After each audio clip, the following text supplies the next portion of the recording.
Right. இயேசுவின் நாமத்தினால் ஒரு சின்ன ஜெபம் பண்ணுவோம். இயேசுவின் நாமத்தினால நீ பேசும் ஆண்டவர் கர்த்தர் தாமே எங்களை உயிர்ப்பித்து நடத்தும்படியாக ஜெபிக்கிறேன். தேவ கிருபை தாங்கட்டும், வழி நடத்தும். இயேசு மூலம் ஜெபிக்கிறேன் தாப்பனே, ஆமேன். நல்ல கவனமாக இருங்க, நான் சொல்கிறத கேளுங்க. கிறிஸ்துவினால் சந்திக்கப்பட்டு கிறிஸ்துக்குள்ள வருகிற ஒவ்வொரு மேலும் அழைப்பும் தரிசனமும் உண்டு. நாம் அநேகர் நாம் சொல்லி யார் சொல்லியோ யார் அழைத்தோ தேவனுக்குள்ள வரல.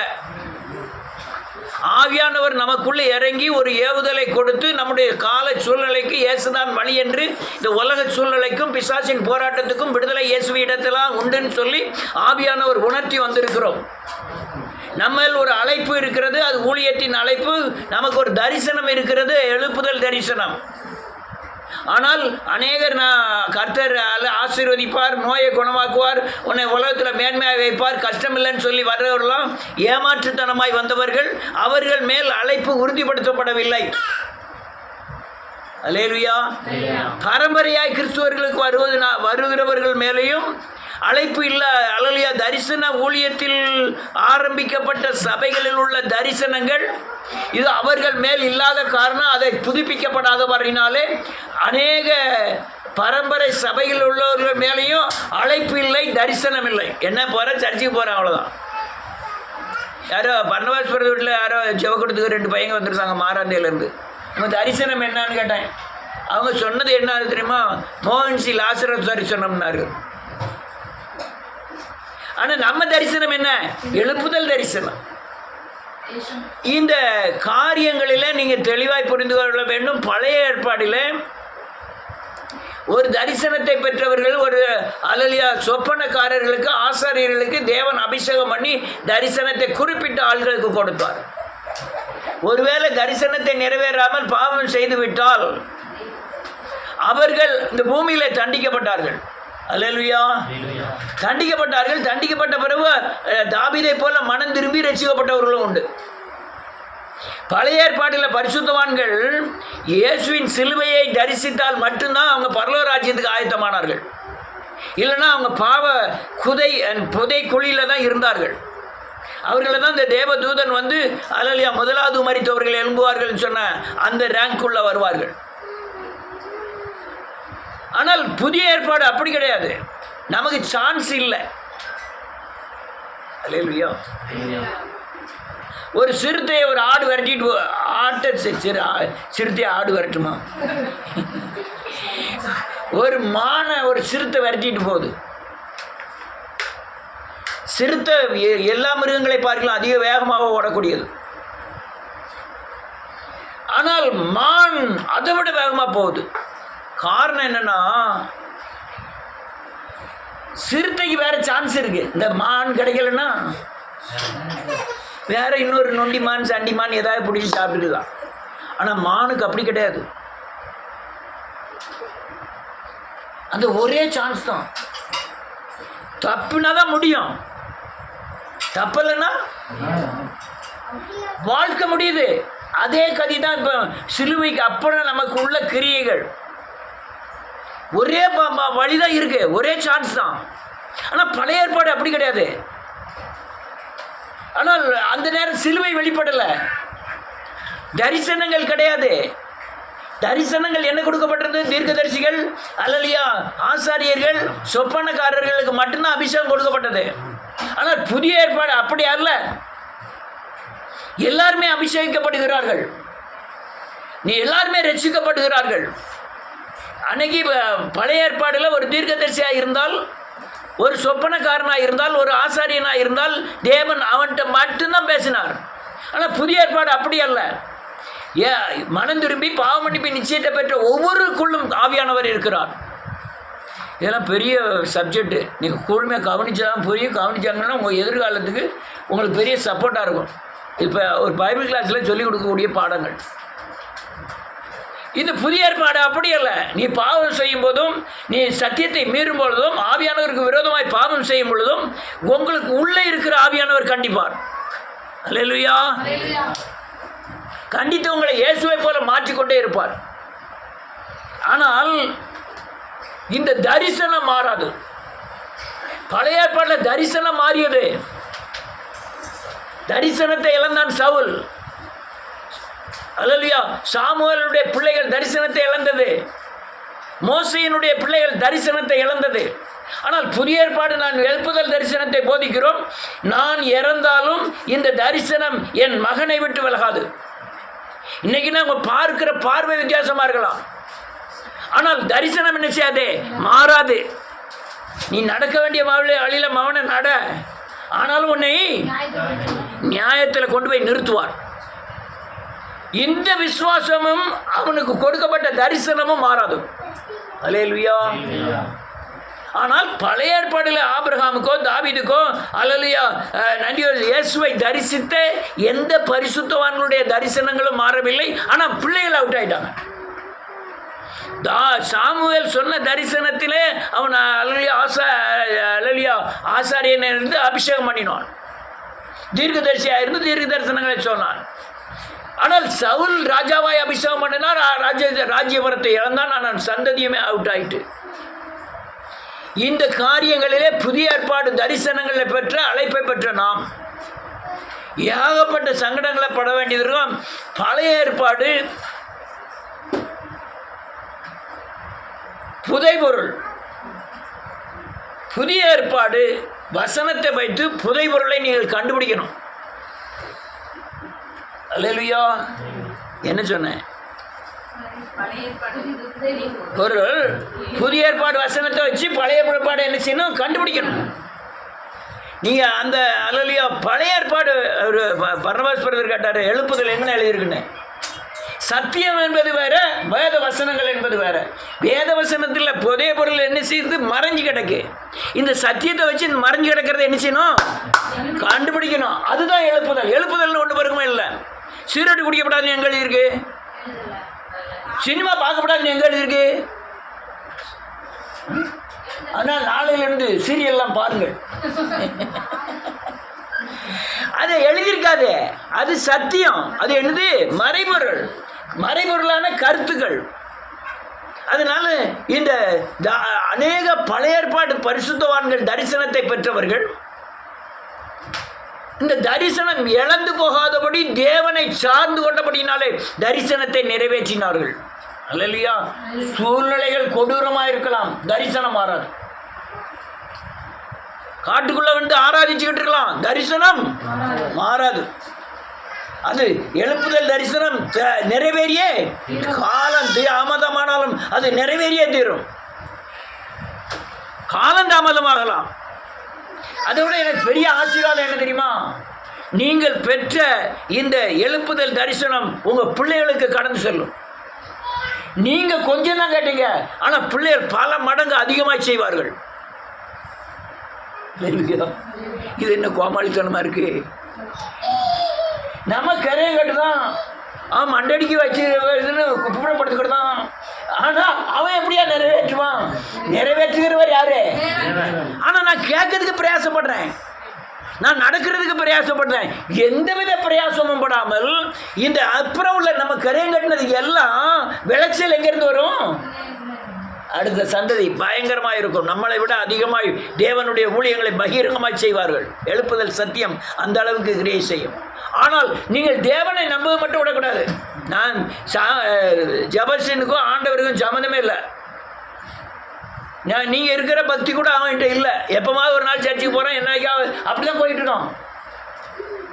ஆனால் இந்த தேவன் தந்த தரிசனம் என்ன செய்யாதே, மாறாதே. நீ எங்கே போ, கர்த்தர் அந்த நேரத்தில் கொண்டு வந்து நிறுத்துவார்.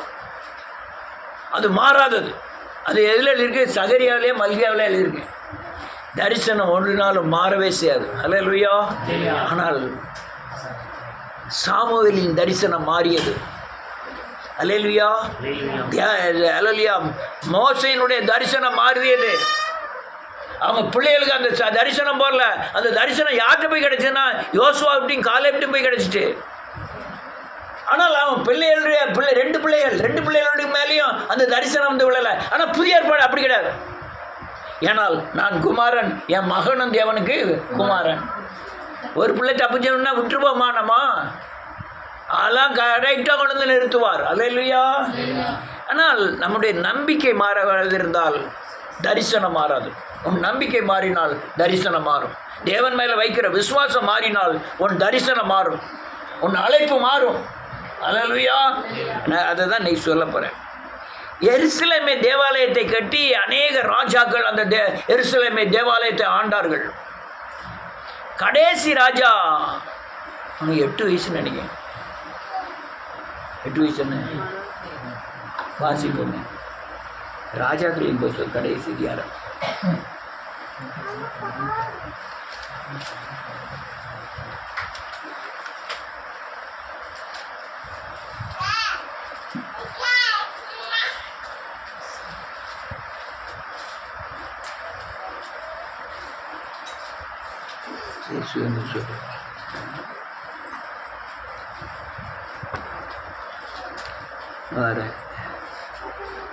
நாலாகமத்தின் புத்தகம் கடைசி அதிகாரம்.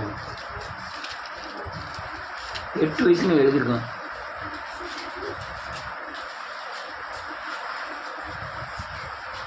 ரைட், வாசிக்கலாம். 6 இருந்து கடைசி அதிகாரம். நான் 2 நாளமா கடைசி அதிகாரம். கடைசி அதிகாரம் 6வது வசனத்திலிருந்து வாசிக்கலாம். டக்கு டக்குன்னு பக்கம் 588.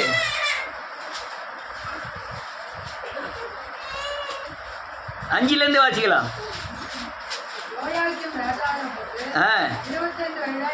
ஆமென் ஆமென். பொல்லாப்பனதை செய்தான்.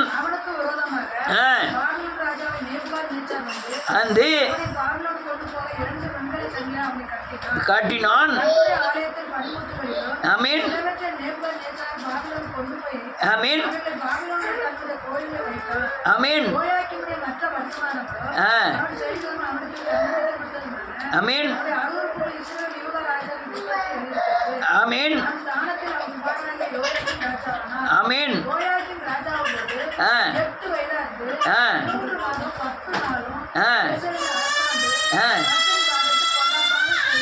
என்னையா எத்தனை வயசு?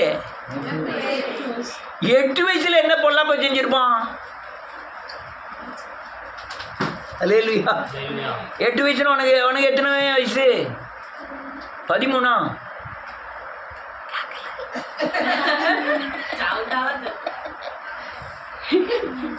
8 வயசு புள்ள ராஜா.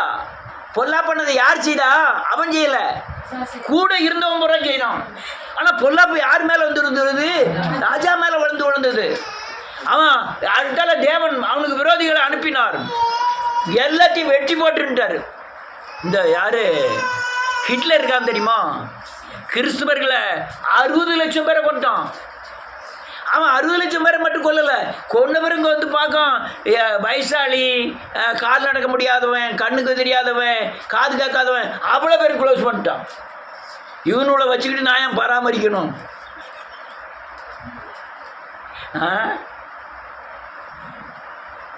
ரோட்டில் போகிறான், பிச்சை எடுக்கிறவன் சுட்டுன்ட்டு தான். கிருஷ்ணலையை கண்டா சுட்டு கொண்டுருக்கான். நேராக ஐக்கிரோண்டு ஆஸ்பத்திரிக்கு போகிறான். ஒருத்தனாவது உயிரோடு வெளியே போகக்கூடாது, அவ்வளோ பேர் கொண்டு. இவனை வச்சுக்கிட்டு அவன் பராமரிக்க போகிறான். அவன் நடந்து போகிற ஒரு 70 வயசு கிழவர் நடக்க மாட்டான் போகிறாரு. இவர் பூமிக்கு பாரமாக இருக்கார், அவரை கொண்டுரு அப்படின்ட்டான்.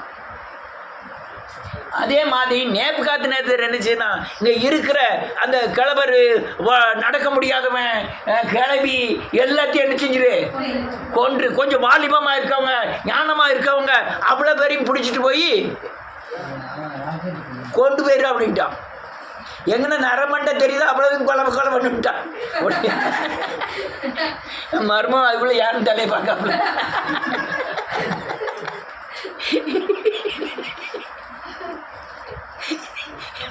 பார்த்ததுதான் ஹைலைட்டு. நரமண்டை கொண்டு என்ன சொல்றாப்ல, எனக்கு மட்டும் நரமண்டை இல்லை, என்னையோட நீங்களே நினைச்ச போறியா?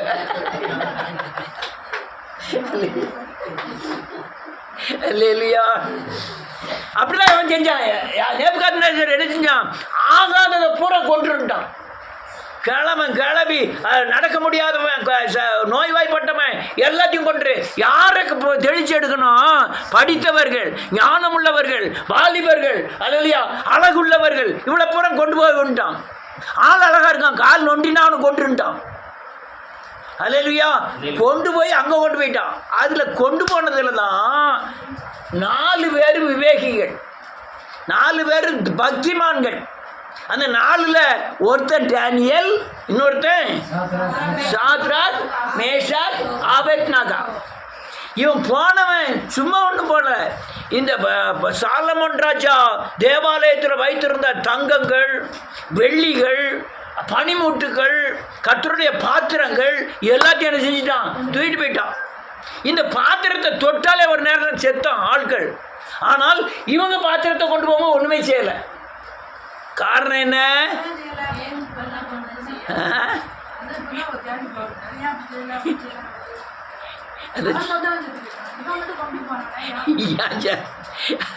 அதாவது இந்த வெள்ளைய இதில் ஒரு வட்டம் போடுவோம், கருப்பு புள்ளியாக வச்சுக்கிட்டே வருவோம். அந்த வட்டம் பூரா என்ன ஆயிரும்? அதே மாதிரி பாத்திரங்கள் அவன் கொண்டு போனதுனால இல்லை, அவன் வைப்பாட்டிகள் மத்தியில் அந்த பாத்திரத்தை வச்சு தண்ணி அடித்ததுனால இல்லை, அதுக்கு முந்தைய அந்த பாத்திரம் என்ன செஞ்சுட்டு தீட்டுப்பட்டுட்டு. ஏன்னா அநேக ராஜாக்கள் விக்கிரகத்தை கொண்டு போய் தேவாலயத்தில் உள்ள கொண்டு போய் வச்சுட்டாங்க. என்னைக்கு எருசலேம் தேவாலயத்தில் கொண்டு போய் தாகோன் சிலையை வைக்கும்போது மறுநாள் வந்து பார்க்கும்போது தாகோன் சிலை என்ன செஞ்சுதான்? உடஞ்சி கிடந்தது. ஆனால் அதே எருசலேம் தேவாலயத்தில் அவங்க கொண்டு போய் சிலையை வைக்கான், ஒன்றுமே உடையலை. உடையல. ஏன்? கீட்டாயிட்டு. அன்னைக்கு அல்லையா சாத்ராக், மேஷாக், ஆபேத்நேகோவுக்கு 1000 மடங்கு அக்கினியை உண்டாக்கி அல்லையா இவங்களை தூக்கி போட்டாங்க. அவனுக்கு பல ஒன்றுமே செய்யலை. தூக்கி போட்டவனே போடுறதுக்கு முந்தையே தூக்கி போட்டவன் செத்து போயிட்டான். இப்போ அல்லையா கிராம் ஸ்டைனை தீயை போட்டு கொளுத்துனாங்க, அங்கே ஆண்டவர் வரலையே. சாத்ராக், மேஷாக், ஆபேத்நேகோ என்ன செஞ்சாங்க? என்ன அக்கறையா தூக்கி போடும் போது 4வது மனுஷனுடைய சாயல் தேவ சாயல். ஆனா இப்ப இங்க 3 பேரை கொண்டாங்க, அப்பா மகன் 2 பேரு.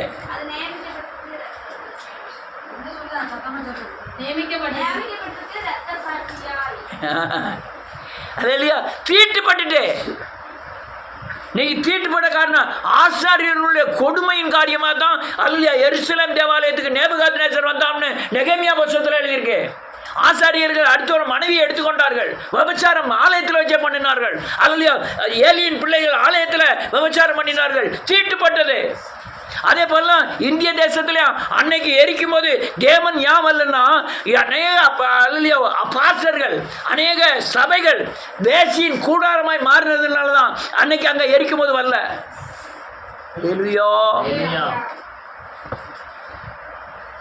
இந்த ஒரே ஒரு அங்கே கொண்டு போய் பாத்திரத்தெல்லாம் கொண்டு போயிட்டோம். அல்லையா நல்ல வாலிபர்கள்லாம் கொண்டு போயிட்டோம். கொண்டு போய் அங்கே கொண்டு வச்சு தெளித்து எடுக்கும். ஞானம் உள்ளவர்களை மாத்திரம் தனியாகிடு. மிலிட்ரியில் கக்கூஸ் கொள்வதுக்கு 15 பேர் தனியாகிடு. யார் அவனால கக்கூஸ் கொள்ள விடப்படாதான். யாரை கொண்டு போய் விடணும்? யூதனை கொண்டு போய் விடணும். யூதனை பயங்கரமாக மோசமாக நடத்தணும். எசேக்கியேல்கிட்ட ஆண்டவர் சொன்னார், ஆமாம் எசேக்கியேல் ஐயப்போ 15 பேர் அல்லையோ நாளைக்கே நீ செத்துருவேன், ஒன்று சொல்ல வேண்டிய கட்டத்தை கட்டுன்னு சொல்லிட்டாரு ஆண்டவர். உடனே சுவர்புறமாய் திரும்பினானா. திரும்ப ஏசாயா தீர்க்க தரிசனத்தில் அவன்கிட்ட சொல்லிட்டு பாதி முற்றம் கடக்கிறதுக்கு முன்னால் தேவன் பேசி 15 வருஷத்தை என்ன செஞ்சாராம்? கூட்டி கொடுத்தார். பக்கத்து ஊர் ராஜாலாம் வந்து தங்க பொண்ணெல்லாம் கொண்டு வந்து கொடுத்து ஆண்டவர் இப்படி உன்னை சுகமாக்கினாராமே, 15 வருஷம் கூட்டி கொடுத்தாராமே, அது என்னுடைய சாட்சியை சொல்லுப்பான்னு கேட்கும்போது அவன் சாட்சி சொல்லலை.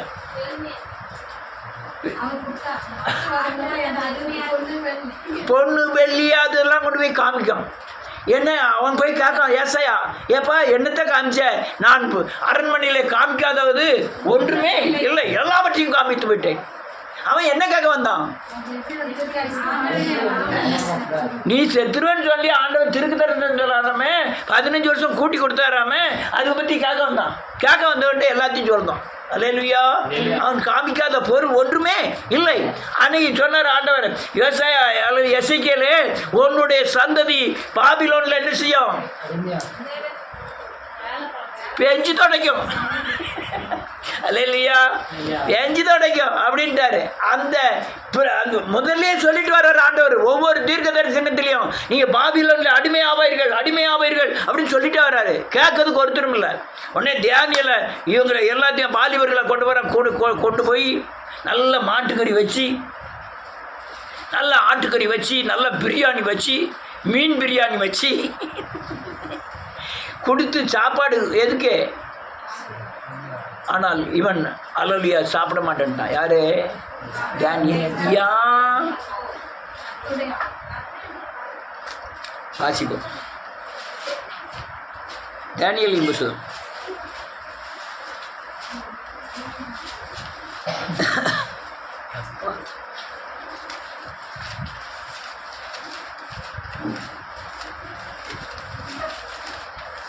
முதலாவது அதிகாரம்.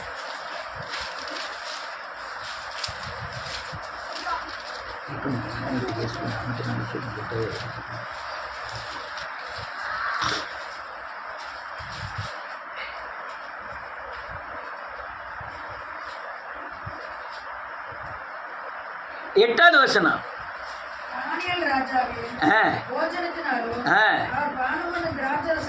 ஆமென் ஆமென் ஆமென். அவன் என்ன சொல்றான் அங்கப்பா? ராஜாவின் போஜனம் புறமே தீட்டுப்பட்டது. அவங்க அல்லேலூயா நன்றியோடு கூட துதிக்கிறேன். அவன் பாத்திரம் தீட்டுப்பட்டது, அதில் நான் சாப்பிட மாட்டேன், மட்டன் சாப்பிட மாட்டேன் அப்படின்னு ஒதுக்குறான் ராஜாவின் போஜனத்தில். ஏன்னு கேட்டால், இந்த நேபுகாத்நேச்சர் அல்லேலூயா எங்கள் வீட்லலாம் முந்தியெல்லாம், உங்கள் வீட்லலாம் இருந்ததே நம்ம தெரியல, இந்த வெள்ளி செவ்வாயெல்லாம் விரதம். ஒரு 10 தோசையை தட்டில் சுட்டு சட்டினிலாம் வச்சு முதல்ல விளக்கு முன்னால் வச்சுட்டு வாங்க. விளக்கு முன்னால் வச்சு கும்பிடணும். சாயங்காலம் ஸ்கூலுக்கு போயிட்டு வந்தோன்னா கை கால் கழுவி விளக்கு முன்னால் போய் கும்பிட்டுட்டு முடிவாங்க.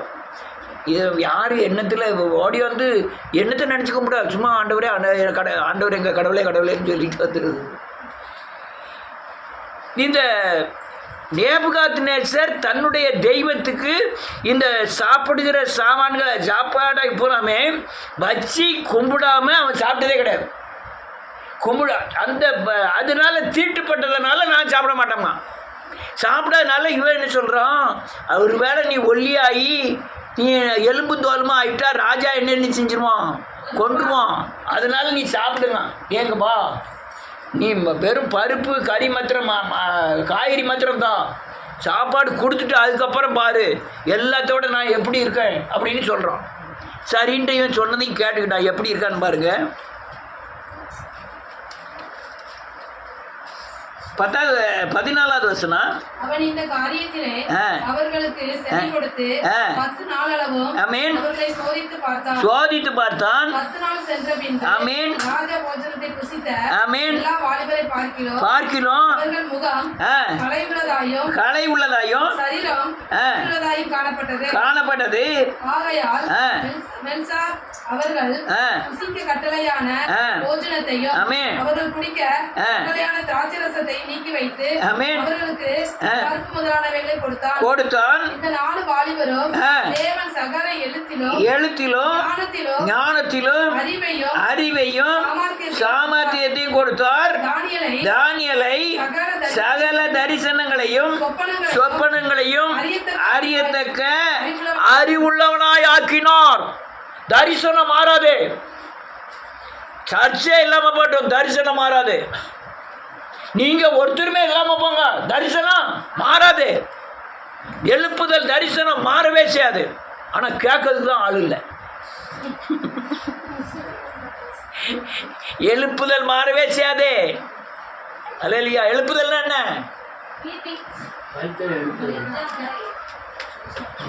மரித்த ஆத்மா ஜீவனை பெறுவதே என்பது எழுப்புதல். அதனால இது எழுப்புதல் மாறாது. இவன் சிறைச்சாலையில் இருக்கிறான். இவன் தரிசனத்தை பெற்றவன். தரிசனத்தை பெற்றவன் சிறைச்சாலையில் இருக்க வரையும் எத்தனையோ பேரை கொல்லுது பார்க்கலாம். இவனை கொல்ல முடியல. பக்கத்தில் நிற்கிறவனை கொண்டுருந்தோம், அல்லது கூட பிறந்தவங்களை கொண்டுருந்தோம், இவங்க தாய் தாப்பனை கொண்டுருந்தோம். இவனை கொல்லவே முடியல. யாருன்னா அவன் மேலே என்ன இருக்கு? விஷயம், தரிசனம் இருக்கிறது. அல்லேலூயா. தரிசனம் மாறவில்லை. இன்னொரு வசனத்தை வேகமாக வாசி முடிப்போம். தானியேல் புத்தகம் 6வது அதிகாரம் 1-2.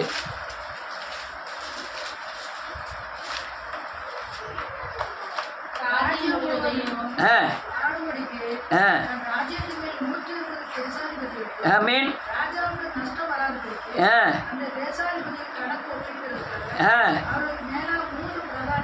ஆமென்.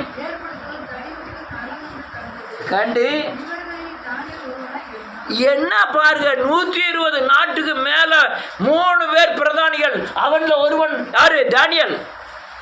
எங்க இருந்தவன் எங்க போயிட்டான்? சிறைச்சாலையில் இருந்தவன் இப்ப எங்க? ராஜாவுக்கு 2ஆம் இடத்துக்கு போயிட்டான். 120 நாட்டுக்கு இவன் தலைவன்ல 3 தலைவன்ல ஒருவன் தானியேல். தரிசனம் என்ன செய்யாது? மாறாது. ஒரு நாளும் தரிசனம் மாறாது. இன்னைக்கு இந்த கிறிஸ்துவத்தில் தரிசனம் இல்லாத காரணம் என்ன? தரிசனம்னா என்னன்னு தெரியல. ஐயா என்ன உபதேசம் தெரியாது. என்ன உபதேசம்? சிஎஸ்ஐ உபதேசம் என்ன? சிஎஸ்ஐ காரியா இருக்கா? நீ தானே இருக்க. சிஎஸ்ஐ உபதேசம் என்ன?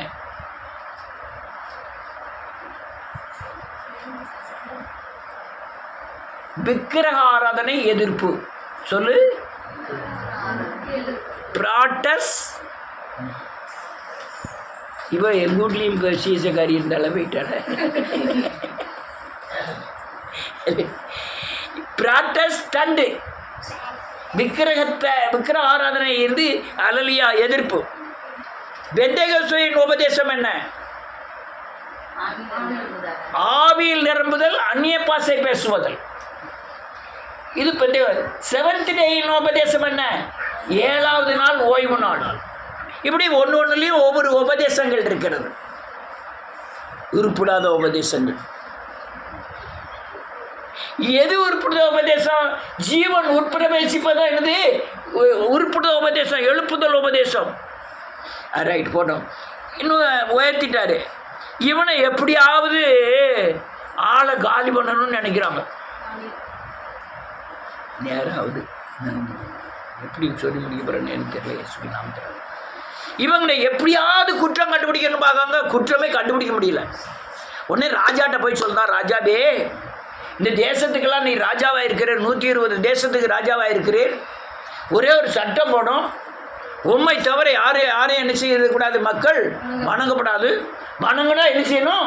சிங்க கோயிலை தூக்கி போட்டுருணும் அப்படின்னு அவர் மயங்க வச்சுட்டான். கொஞ்சம் சொன்னால் கொஞ்சம் நல்லா தானே இருக்கும். நம்மளை எல்லாரும் கும்பிட்டா இந்த ஆசையை காட்டின உடனே ராஜா நேபுகாத்நேச்சர் சரின்ட்டான். அவனே மயங்கி இந்த மோதிரத்தை என்ன செஞ்சுக்கோ, வச்சுக்கோ, நீயே என்ன செஞ்சுக்கோ, எழுதிக்கோ, நீயே சட்டத்தை போட்டுன்னு போட்டுட்டான். இந்த சட்டம் போட்டிருக்கானே இவன் போய் கும்பிடலாமா? இப்படிங்க கும்பிடக்கூடாது. கும்பிட்டா கொன்றுவானே. ஆனா இதுக்கு அவன் என்ன செய்யல? பயப்படல. எப்போதும் வேதம் சொல்லு பாருங்க, 6வது அதிகாரம் 10வது வசனம். தானியேலோ என்றால் பத்திரத்துக்கு கையெழுத்து அறிந்த போதிலும் நேராக பலகணிகள் திறந்திருக்க முன் செய்து வந்தபடியே 3 வேளையும் தேவனுக்கு முன்பாக ஆமென் ஆமென். செத்துருவான்னு தெரியும், கொன்றுவான்னு தெரியும், சட்டம் போட்டிருக்கான்னு தெரியும். வானத்தின் பலகணிகள் திறந்திருக்கா. எப்போ தேவனை நம்பி ஜெபம் பண்ணிக்கிட்டே இருக்கோம். அல்லேலூயா. என்னத்துக்கு தெரியுமா? தரிசனம் மாறாதே. தரிசனம் நிறைமறை வரை என்னை கொல்லுவதற்கு அவனுக்கு என்ன இல்லை, அதிகாரம் இல்லை அப்படின்னு நினைக்கிறான். அடுத்த வேகமாக சொல்லி முடிப்போம், நேரம் ஆயிட்டு.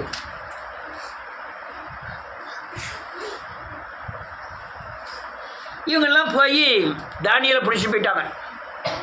போய் நீ சொன்ன பிறகு இவன் இன்னும் என்ன செஞ்சிட்ருக்கான், ஜோம் பண்ணிகிட்டு இருக்கான், உன் சட்டத்தை மீறணும் அப்படின்னு சொன்ன உடனே 14வது வசனம் கொஞ்சம் டக்குன்னு வாசிக்க, நேரம் ஆகிட்டு. ஆ ஆ ஆ ஆ ஆ கொண்டிருந்தான். ஆ ஆ ஆ ஆமீன் ஆமீன். அடுத்த வசனம் தான் முக்கியமான வசனம். ஆ ஆ ஆமீன். ஆ யார் சொல்றா? யார் சொல்லணும்? தானியேல் சொல்லணும். தானியேல் சொல்லக்கூடிய வார்த்தை யார் சொல்றா? ராஜா சொல்லணும். நீ வணங்குற தேவன் உன்னை தப்பு வைப்பாரியா? என்னையோ கவிழ்த்தனம் பண்ணி என்னை கொல்ல பார்த்துட்டாங்க. அதனால நீ கும்பிடுற தெய்வம் உன்னை என்ன செய்யும்? காப்பாற்றும். அதனால சில நேரத்துக்கு கண்ணு சிக்கு சிக்கன்னு மூட தான் செய்யுது. இருந்தாலும் நான் உஷாராக இருந்துக்கிடுவேன். அல்ல இல்லையா? வேறு என்ன இருக்கு பாருங்க.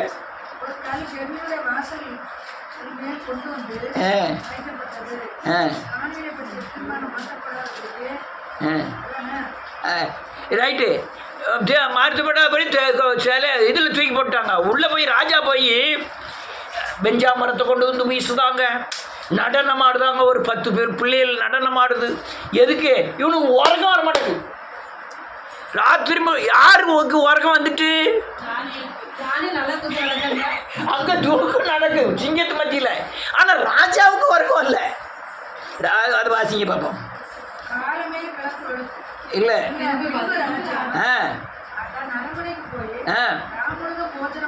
போஜனம் பண்ணாமலும் முதலாளி தனக்கு முன்பாக வரவேற்றாமலும் இருந்தான். நித்திரை வராமல் போயிட்டு தானியேலுக்கு உறக்கம் வராமல் இருக்கணும். நம்ம உள்ளே போனோம்னா சிங்க கொண்டுருமேன்னு பயப்படணும். அவன் பயப்படாமல் உறங்குதான். ராஜாவுக்கு உறக்கம் இல்லை. அடுத்தால என்ன சொல்லுது பாருங்க. ஆ ஆ ஆமீன். என்ன சத்தமா? ஐயோ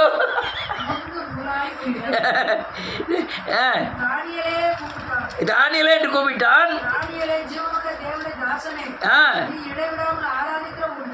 ஆமீன். கேட்டான். வாழ்க. ஆமீன். அனுப்பி கட்டி போட்டார்.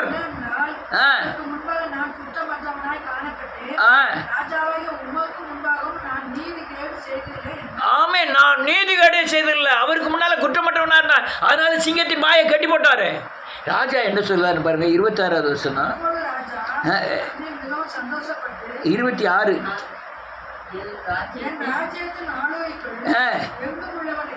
யாவரும் முன்பாக ஆமீன் படுகிறது. தேவன் நிலைத்திருக்கிறவர், அழியாதது. யாரு சொல்லுதா? ராஜாவே. யார்கிட்ட சொல்லுதான்? ராஜ்யம் எங்க சொல்லுதான்? ஏசுதான் தேவன். அவர் ராஜ்யம் அழியாதது. இது தரிசனம் நிறைவேறுகிறது. அல்லேலூயா. நீங்கள் அதுக்கப்புறம் உள்ள காரியங்கள்லாம் பூரா பார்த்தீங்கன்னா டேனியேலோ என்றால் கொல்மண்டபத்தில் விட்டிருந்தான். அல்லேலூயா. தரிசனம் மாறவே செய்யாது. அது நிறைவேறியே தீரும். ஆனால் சூழ்நிலைகள் மாறும். சூழ்நிலைகள் சத்தியத்தை கைகொள்ள முடியாத அளவுக்கு சூழ்நிலைகள் மாறும். ஆனால் தரிசனம் ஒரு நாளும் மாறாது.